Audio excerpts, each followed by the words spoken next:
Lawrence सिस्लारि सारबो दंफैयो नैबे बुख्रुब सुख्रुब जाफैबाय फादा थाग्रा रेसिडेन्स आरो बावनो हस्टेलबो बेयावहाय खैला मैलानिफ्राय फैनानै गामिनि माखासे सेंग्राफोर आरो न'खरनि दुखुजों गथ' गोमानायनि दायाव saint Peter and Paul school नैबे सेन्ट एन्स होनबा बुजियो सेन्ट एन्सनिनो बिसोरो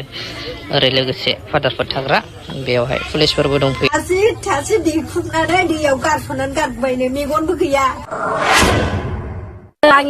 बुख्रुब सुख्रुबा नैबेयाव जाबाय नैबे बेवहाय गामिनि मानसिफोर सेंग्राफोर माखासे फैनानै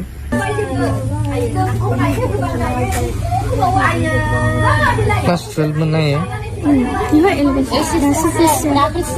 इउनिभारसिटियाव मा नाम मोनैना सोरांसार बसुमतारी नार्जारि सिगां नार्जारि ना नार्जारि मेगना गैया बिदि पार्टमेन्ट होबाथाय माबायाना मेगन दङना पस्टमर्टम मोनजोबगोन दा लरेन्स सिस्लारि सारा बुजायगासिनो दं बिमाफोरखौहाय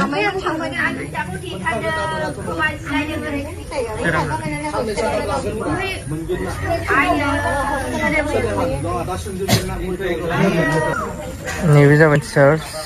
ओमफ्राय जाथायाथ' इउनिभारसिटिनि एसे साहा जादों होननानै खोनाबाय आश्रमनि ओरैहाय गौरां दैयाव